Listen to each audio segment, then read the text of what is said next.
you look around and you like look on social media all the time, and it's just like, you know, you're constantly bombarded by images of like things about, oh, okay, hey, if you're a woman, you need to do this. You need to have a fat ass. You need to have like no stomach. And I'm just saying, like in terms of just general things like that you see that people tell women all the time. But I just kind of started to also kind of feel like, you know, as a man, there are also things that we see sometimes that are also like told to us that I kind of feel like are maybe I use unrealistic up there, but it's just like they're lofty goals sometimes where it's just like, I don't know. It's just like, you know, you see these things and you just kind of like feel like, damn, will I ever be able to get there? Like, I'll use myself as an example. Like, I look around online and I see like dudes who are like twice my size. You know, they like built all that type of stuff. Just in terms of self-image, just coming from like a physical perspective, just to start off with. Like you see those type of things, and it just like makes you feel some type of way. Like I don't know. Sometimes I go out and I go around places, and I feel like people that are bigger than me look at me like I'm a piece of meat. Not like a piece of meat, but like yo. Dante got that prison mentality. Gonna be careful. You ain't in prison no more, bro. Going into Foot Locker, stop. Right? You stop right there. Give me your girl. Yeah. Give me your girl. Come here.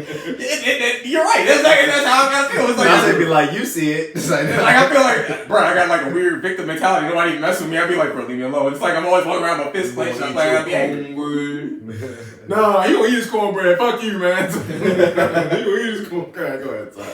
Yeah, no, but it was just like, you know, it's just one of those things where it's like you feel like, dang, am I measuring up to these expectations? Am I the quote unquote manly man? Do I meet these things? If I'm not like, you know, 6 feet 190, you know, like how do y'all feel about those type of things? Like that's my personal feeling where I get nervous in terms of just like not meeting these quote unquote expectations. Like, you know, I used to feel like that when back, cause like I was really skinny, like in high school, and I used to feel like, and especially I remember one thing that stood out to me was this probably would ruin my baseball career. Like I used to go to baseball camp like every year at University of Maryland, like when I was in middle school, and in my first either my 9th grade or my 10th grade year that summer I went there, and like I remember when because like in the past it was just like everybody looked like me. I mean it was all white kids, but they were like my age, right? We would have fun or whatever.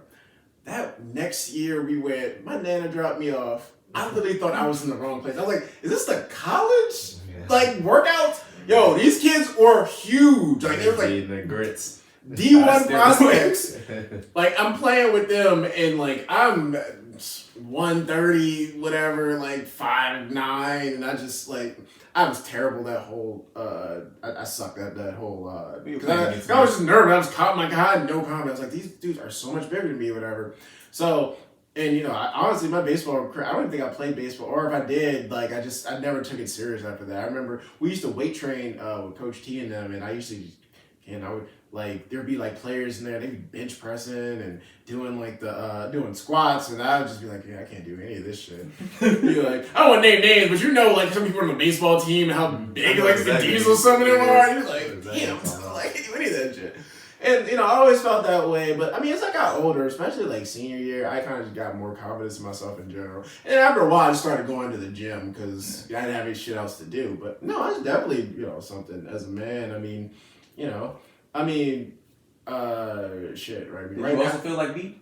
No, I never was scared. I was never scared of anything, but I mean, right now, like I haven't got my haircut in a long time. Like, unfortunately, like my barber had a COVID experience, so like I haven't had my haircut in a long time. He's fine, but I mean, like I haven't had my haircut in like probably 6 weeks, so like I'm terrible. I feel 6 weeks is. You can work 6 weeks. I mean, we had to do it last year. I'm about to say last year. I feel ugly. I feel gross. I feel less than. But I'm not gonna lie, I don't like Sinead looking at me. So like, yeah, no, I definitely don't look at my shit. I feel you're disgusting. This man get naked, leave his head on. Man, he's poking me in my face. Back shots to dads. Oh my god. I didn't go that far. But yeah, no, like I mean, I think in general, I mean, well, honestly, you know, honestly, now that I think of it, everything, and you guys are gonna laugh and be assholes about it, but I mean, I definitely feel like less than, well, not less than. I really don't give a fuck about this, but like there are times like, damn, it'd be cool if I had a beard because it looks like it's fun. You can do different shit with it, like you can, you know, make it go long, make it go short. I thought it'd be cool to do. Beard claim your nights, I got. You know, like I mean, honestly, it doesn't bother me much. It's not common. My dad don't got it. Huh? It itches a lot. it's over. Especially growing up. Just with growing up. No, it's. I mean, honestly, I just like to just try it, just so you can look different. Like, oh, I got a beard this week. Not a beard this week. That'd be cool to do. I mean, so. But I mean, beards are in vogue right now. Like, women love beards. So I mean, yeah, they're definitely a part of me who.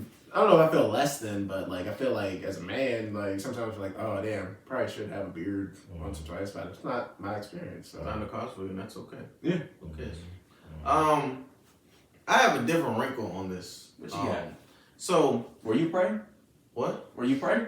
What? I think that was just you. I think that was just you. nigga. I was like, what? I don't think That's you a hunter or a gatherer? That's some prison shit. You a hunter or a gatherer? I feel like they wanted my ass. You going to go hunt or you gonna get berries? walks around with just shank on him at all times. And a tight Nigga shaking with the shank in his hand. Back up. Back I was just gonna ask you which way Foot Locker was. I ain't going back. Like, they're all walking with Dante. We're just walking past Foot Locker. Don't look at these guys right here. They're just buying shoes. No, him right there. No, He want my butt. They put the shank down. It's okay. Why that nigga so big? And he looking at him. I'm sorry, Kimberly. What's your wrinkle? Alright, so my thing is, I think the most problematic take right now that faces the black male right now, from a dating scene and a self-image scene, is the hood versus educated black man.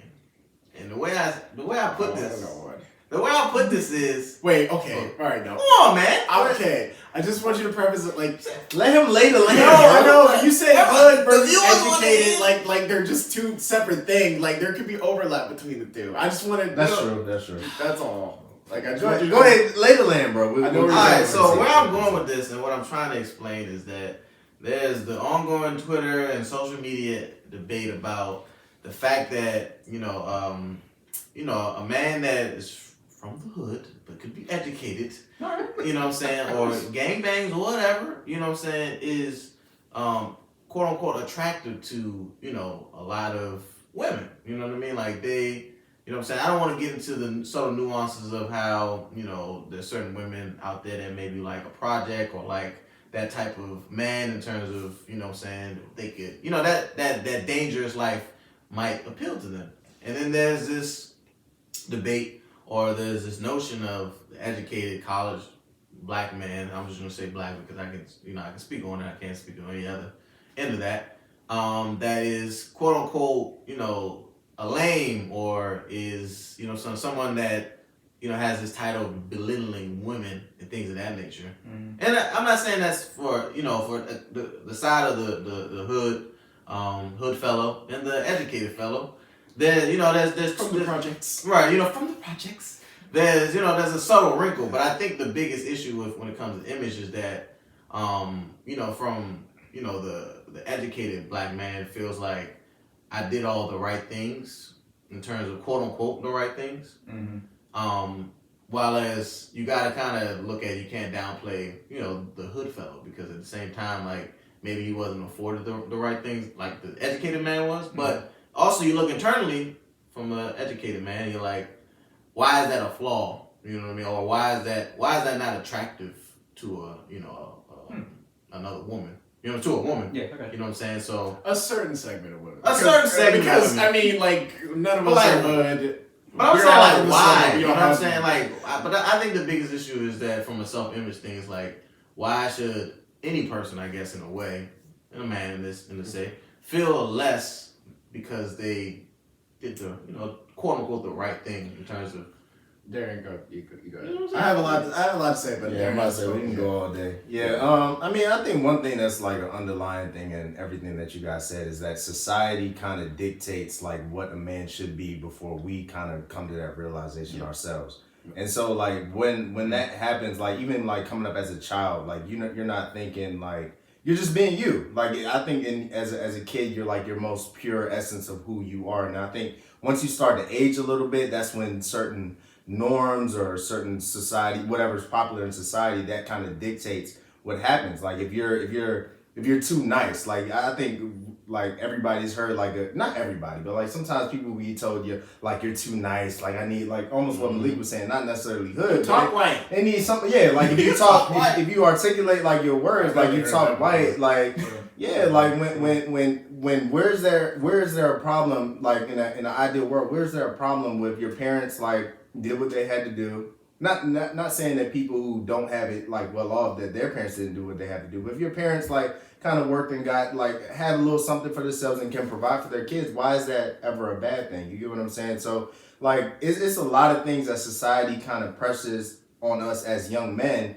Like where like I gave the two nice example. Like if you're not willing to like be like a hood or savage or hard guy, like, or if you're not funny, like you're kind of like I don't know, like you just kind of like look down upon, or you're kind of like soft, or like there's a lot of things that we, and especially we do that. I'm glad you made that distinction. Yeah, because we and it's not just like society too. We as men, like we're kind of taught like not to be soft, and we talked about that a couple episodes, like the idea of being the typical macho man, like where you have to be like the provider, you have to be fearless, you have to walk with your head up, look people in their eyes, and all that different type of stuff. But a lot of times men have a lot of men have a lot of insecurities as well, like keeping up this, holding this on their back, this idea of being a macho man. They don't address the issues that they're having, and that leads to a lot of different problems. That leads to issues of abuse, that leads to issues of violence, like us lashing out those emotions because we don't know how to deal with them. And so like I just think like it's a bigger issue of us like not really talking about the things that we should, not expressing our feelings, and really just societal norms in general. And it's getting worse with social media. Like when you see like things trending or you not, or even like not being in the know can be like a thing where you just feel like an outsider. Outsider culture is another thing that just kind of pushes people to feel like they don't belong, and that can build to long-term insecurities, depression, all that stuff. So it's a bigger thing with society, like really when you look at the whole picture. Wow. So we covered it. This is a lot of meat on the bone here. Yeah. So like, so when Malik said. So as far as it goes with women, like that's touchy. Like, I don't know. I feel like, I mean, I'm sure there are women. I mean, there are women who prefer maybe a guy who came from a certain, or has like a certain, whatever. Je ne sais quoi. Yes. There you go. There you go. I didn't know what the word said. That's perfect. And I mean, yeah, but I also think there's plenty of women who don't feel that way. But like what you're saying, and then what Darian said, like I think there's a lot of jumping off points there. So like when I grew up growing up, like. I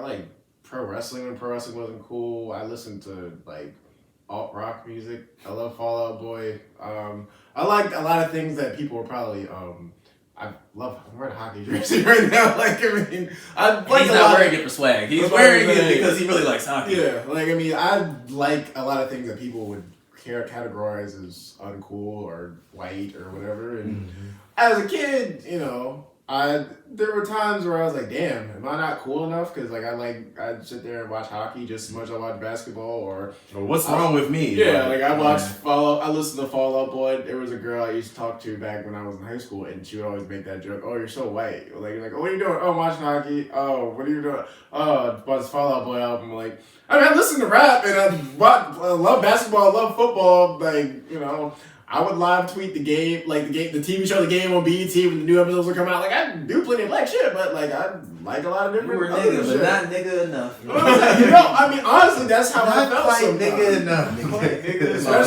Especially when I would come around people who I would perceive as like cool and like with the blackness that I felt like is more acceptable, like than what my blackness was. Like now, I really don't give a fuck because like you go to college and then you see like. There's plenty of people like you. Like there's different. Yeah, that's the great thing about college. They're different like measurements. Not everybody's blackness is the same, right? Like not everybody's gonna be one way. You're gonna have multiple ways to do it. But definitely, when I was younger, I don't know if struggle was that, but that was certainly a thing.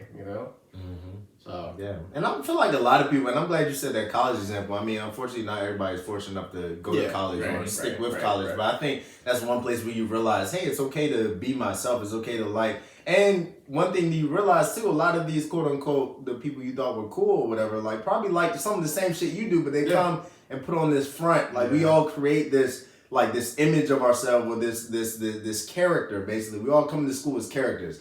Not really being ourselves. Yeah, it's like you're doing an act. And also I will say like it's like that's why I kind of get weird with like the hood versus because there's a lot of people I went to school in Philadelphia. There was a lot of people at Drexel at smart as shit too. Chemical engineers that like were not with the fuck arounds. Like, they came from hard shit, and Broad like Street bullies. I'm about to say, like, we weren't in class, like, they were into shit and still, you know, doing their work. And I mean, I haven't talked to them a while, but they probably mechanical engineers somewhere. Or but on the block. But yes, some of them were on the block. Like, no engineers joke. of the block. Like, Right. you know, so I mean, I made the street. so like, it's not one or the other. There is overlap. So yeah. I think that's like the part that I actually didn't think about when I was making this topic. I know for me, a lot of it when I was making this was just like, oh, okay, in terms of like, you know, you look or things like that. I know when I went through the little pray thing or whatever, I was making jokes. But like in general, I think that was like an overlooked part that I didn't really think about was just like your blackness in terms of just like how you perceive yourself and your self-image there, because that is like a thing that a lot of people do struggle with. I know, especially like if they come from like the type of circumstances that, for like, I hate using that word. If they come from like the type of environment that we come from, where it's just like, you know, you're a suburban kid sometimes, where it's just like you kind of feel. We're suburban kids that went to private school. I was having this conversation with somebody a couple months ago on Twitter. Like, we had a very unique experience, like growing up with a kid. So I think the biggest unique experience I think that we aren't realizing is that a lot of kids, and this I think I don't know if this applies to PG, but maybe, you know, other, but is that a lot of us, like a lot of our friends or a lot of people that we went to school with wanted to emulate like being like from the hood, but they lived in the suburbs. Like that was an identity self-image problem right there. Good point. Like a lot of these kids was trying to sell weed and trying to do all this stuff, but living in Wilmore. You know what I mean? Like that's an identity crisis that society created for them by music videos. And it extends beyond that too. Like just human culture. Like at my old job, like we had like this whole like come to Jesus moment. Like it was weird because it was white people trying to be like, hey, black people, we feel you, but whatever. But like it was basically like a discussion on outsider culture. Mm-hmm. And like really like we like even as adults, like we were talking about kids, but even as adults, you come to a job and people have like whether it's something that's inside jokes or whether you come around people who don't really know, who know a lot about sports, but you don't know a lot about sports, and they're having those conversations and you kind of like are excluded. Like that type of stuff can affect your how you work. Like it can lead to sometimes depression, like that outsider culture. And even coming down to like Prince George's, like as a specific example, a lot of time DC people will treat Prince George as like, hey, like y'all not really like y'all just want to be us, like y'all not really. Y'all just come visit. So a lot of us have a lot of those people you mentioned, like who try to act all hood, are trying to like emulate people like from hoods in DC, like try to be that. We try to say words that they say. We try to we kind of have the same lingo, but we're always trying to keep up to that mark. So I think that's one thing. Like society, like I don't really know how you fix that, but like outsider culture is a big issue. Like across generations, across age groups, everything. I mean, everybody just wants to be cool, man. Right. Like at the end of the day, everybody wants to do what we all see a standard that's been set somewhere. Everybody, we all want to strive to. Everybody wants to be accepted and part of the group, right? And like even Human if you nature. are accepted, like I mean, I feel like again, I had a great friend group in high school, but you always want more. Like you always want to be like, you know. But I think that that's the beauty of it's also the beauty and the curse of us being a melting pot is because you being an outsider and wanting to emulate someone else or another culture or another like sect of people is your thirst to hopefully learn more about that people. I think emulation is the biggest form of flattery. And you know what I'm saying, if you're from PG and you want to be like, you know, DC people or something like that, I think it's the correct way to do it.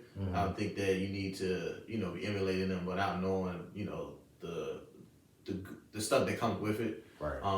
But I think that, you know what I'm saying, that is the human psyche to, you know, learn and you know, seek more knowledge, I think, in that regard. Yeah. So I think we just need to respect each other. Like just respect. Like people are different. You know what I'm saying? And also, I think this is an age debate, dude. Because I feel like as you get older, and obviously it's not the same for everybody. Yeah. I think as you get older, I think you start to like understand that I am who I am. Like I mean, your you can't, right? You know what I mean? Like you kind of, like I said, it took me time, but like literally, like I said, once I got like, because I was getting ready to go to college, like my confidence, I was just like, you know what. Like, what I am is fine. Like, that's what I'm saying. What I am. Like, people like me. Like, you know, I have no problem attracting, you know, women. Like, I am what I am, but it takes time. So, like, one thing I always try to do with my brother is just let him know that, like, you know, like, all this stuff, basically what I tell him, none of this stuff matters in high school. Like, make sure you do it right, you get good grades. None of this stuff really matters. He's really smart, you know, and plus he's, like, super duper popular. So I mean, like he is like literally. He's a man. Yeah, I'm about to say he's a man. So. He's a man. But like I told him, like I keep telling him, like, dude, none of this shit matters. Like by the time you're in 5 years, like nothing is happening in high school for the most part is going. You're not gonna remember any of it, and it's really like you'll have fun memories, you'll have your friends and all, but like stuff doesn't matter, right? It's just getting older. Failed. Yeah.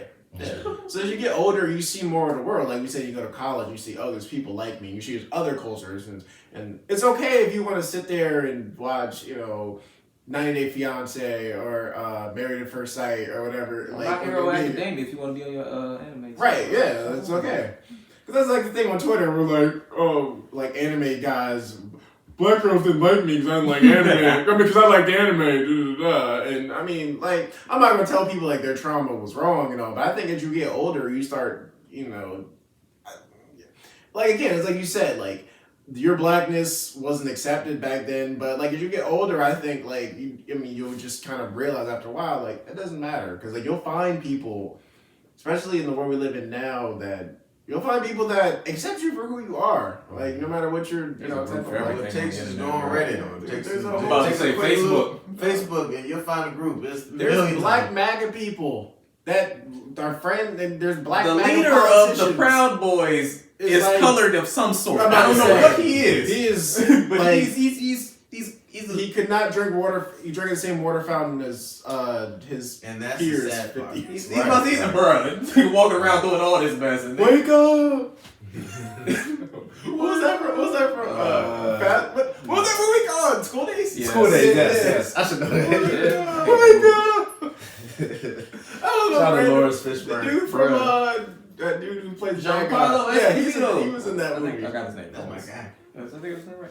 All right. So just just to kind of wrap this up, how do you all maintain? I know Aaron's gave his spiel, no offense, but it's like how do you all maintain your like healthy self-image? I know like for me personally, it's like I'm still figuring that out. Like at 20, God, I'm old. 27, I like go to therapy and still like talk to my therapist about like an imaging issue or like something I'm not confident about. So it's like for me, it's just like being able to. Yeah, the older I get, the more I grow through things and the more I can see them. But it helps me to be able to go to a professional and kind of like talk through things and like get them laid out for me sometimes if it's like, dang, I missed that. I am handsome. You're right. Thank you.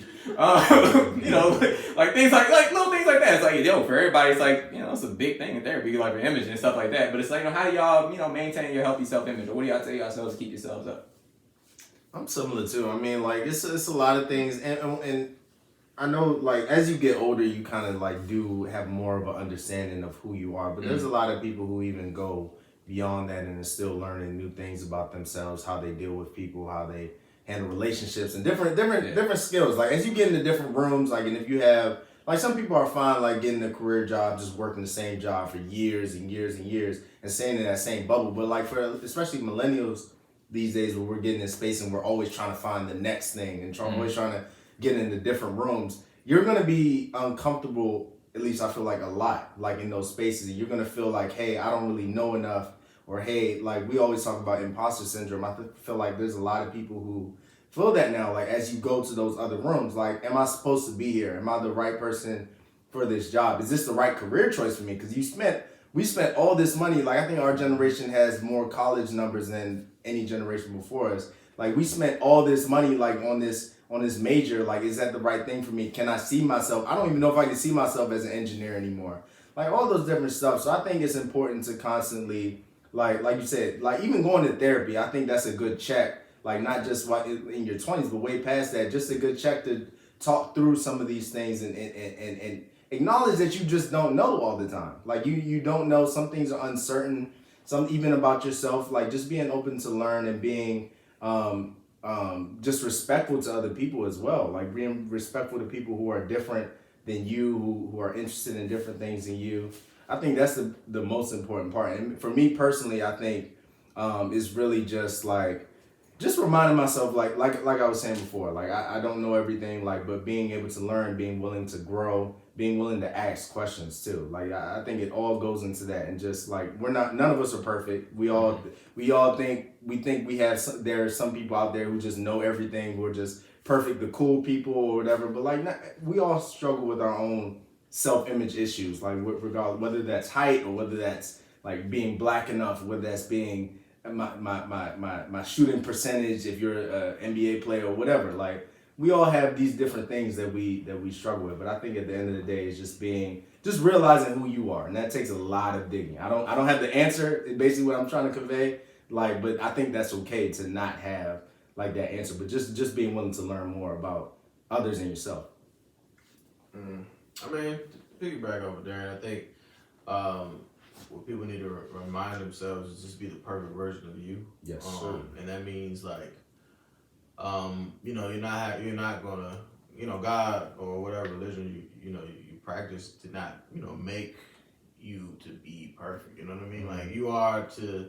That's for you. That's the beauty, I think, to you to figure that out. You know, what is the perfect version of you?